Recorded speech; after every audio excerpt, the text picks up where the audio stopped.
I understand, and friends of ours in the UK have just become guide dog parents, training parents, and I understand it's quite a rigorous training program. There's 18 months of training before a guide dog is paired with an owner. Is that correct? Does anyone know? That's, from what I understand, it's about 2.5 years. So about 18 months of foundation training, and then it goes into the technical guide dog training. Because you need to be able to have a dog know how to behave properly and follow commands and so on, general obedience.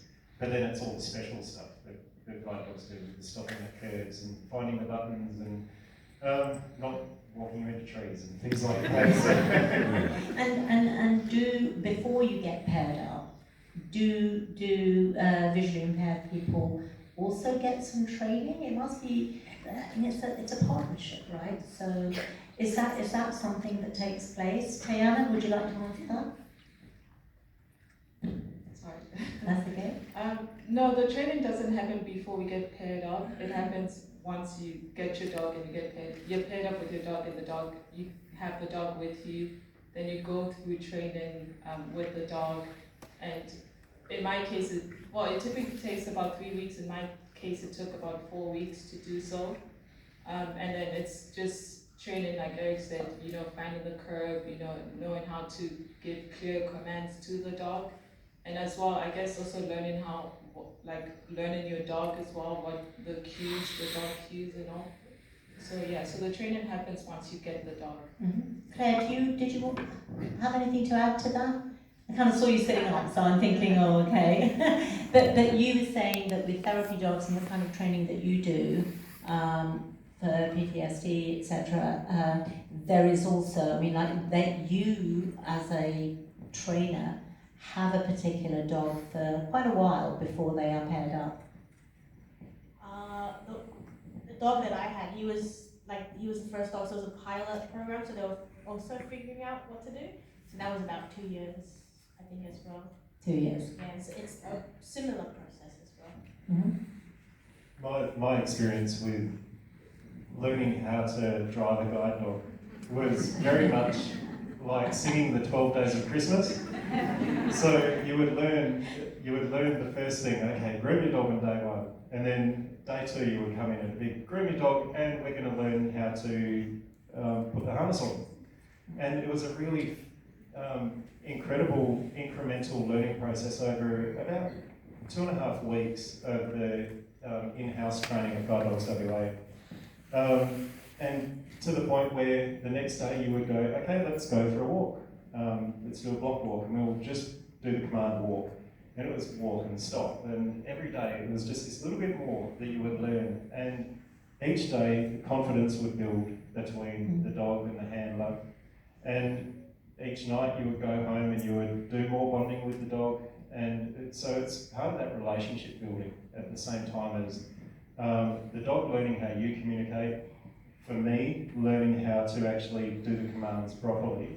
Because the dogs come with their rule book and their command list, and that's one of the things with my first dog Sunday is that we needed to relearn, well, not Sunday so much, I needed to have a refresher to make sure that I was doing the right thing, because I lost track of how I was communicating with Sunday, and she couldn't understand what I was saying.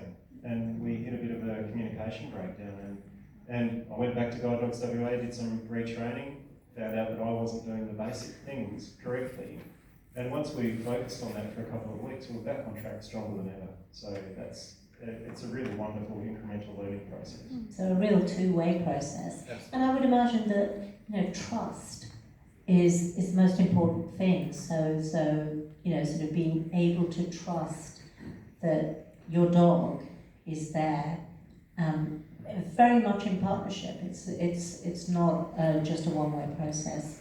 Tayana, did you find that trusting this new sort of way of kind of working and using without using your cane? I suppose in some ways the cane becomes a part of you, And so, whereas this is a sentient being, you know, it's something different. Yes, definitely trust in the dog is very big, it's very important. There are days that I haven't trusted Shayla and I've walked into a pole or walked into a wall and then I look down, she's just sat and just waiting for me to recover. She's like, yeah, you should have trusted me. Yeah, but yes, I'll say trusting is a very big thing. And it's for me as well, because I do have some sight remaining. If I squint my eyes, I'm able to see a little bit, so I think I can see a lot, and I think she doesn't know what she's doing. So I'm like, no, we have to go. And then she's like, no, stop, there's an obstacle in front of you. I'm like, no, there isn't, let's go. And then, you know, so yes, I would say trusting is very huge. And yeah, and sometimes when I got the dog, I was like, wait, how am I supposed to trust a four-legged animal? And you know, yeah, but yes, trusting is a very important thing when it comes So to how long do you think that took before you were able to take the step and say, well, I know that she's just right there and she's going to guide me through? I think I'll say now I trust her a lot more than I did at the beginning, and we've been a partnership now 2 years and some weeks, because the matchversary was 2nd of November. So I would say maybe after a year, that's when I started to, you know, I guess relax more and feel that, okay, I can trust you. You're not going to, you know, walk me into a moving car or anything. You know, you're gonna keep me safe. So yeah, I'll say a year or so. Mm-hmm. And there are some moments in the film where all of you, everyone featured in the film, the individual relationships that you have with your dogs was really brought home. It was beautiful moments in the film, and I know that we have Lynn Thielman, who's in the audience here as well today with her dog Hattie. And I mean, look, Lynn's practice of thanking Hattie every day, I just thought it was so beautiful that you were able to do that, and you were able to recognise that because of Hattie, you're able to do so many more things. So I think that's probably something that you can kind of, you know, sort of agree with, Eric. Is that something that you do? You feel very grateful? Oh yeah, absolutely. And I recognise it while I'm doing the activity as well quite often. Some days I work in East Perth, down at the bottom end of Adelaide Terrace, and I commute in from Wellard, it takes about an hour and 20 minutes of me and Nora from door to door.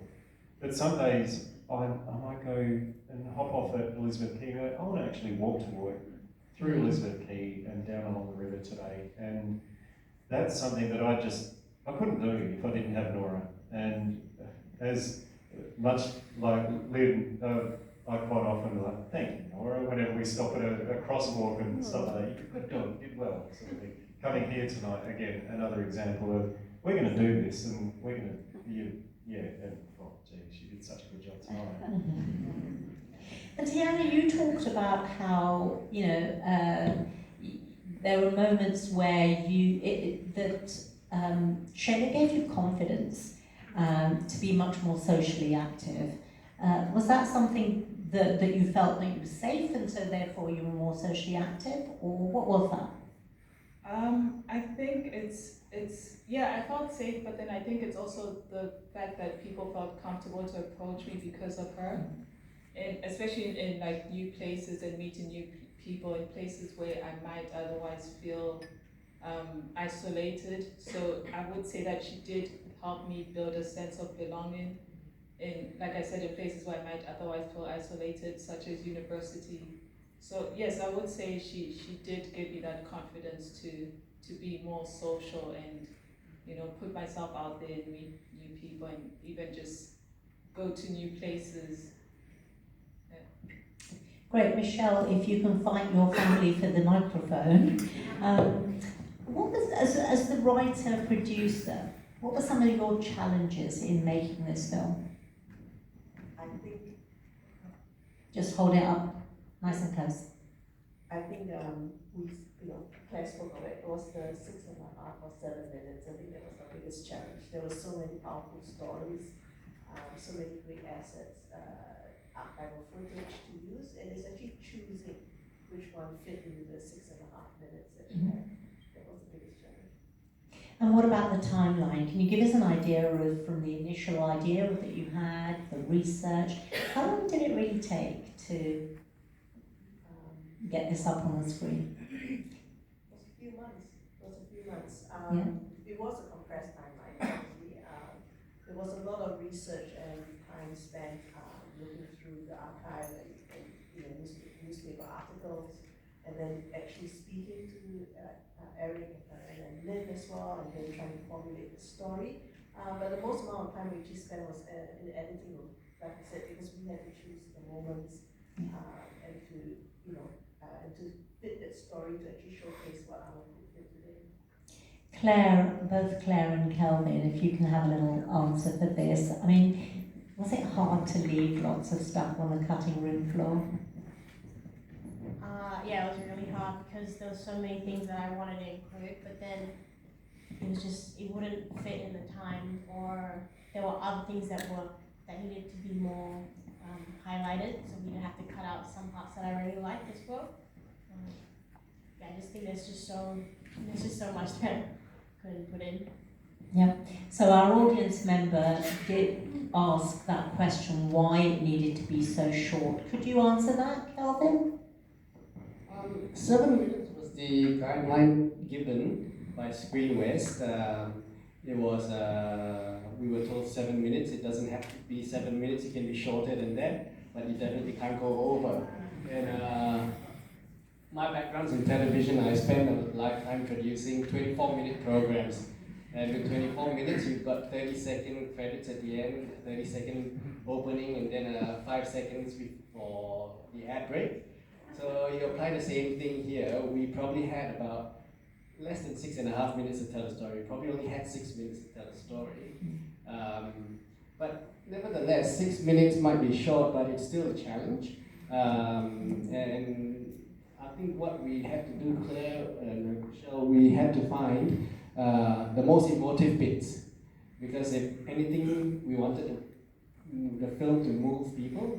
We wanted to get an emotional reaction while telling the history of the guide dog movements, and that's why we showed what we showed. And there's heaps of other things in there that we shot, we've seen in the archives, they exist in the archives, that we just didn't have time to do yet. Okay, I'm going to turn to the audience now. I'm sure you're brimful of questions, and so these guys are yours for the taking. Any questions? So we've got a couple of handheld mics that will come along. Oh, we don't have any handheld mics. Hang on a second. We do in just a moment. So we can start just up there, Andrew, and if people can wait. So we'll take the gentleman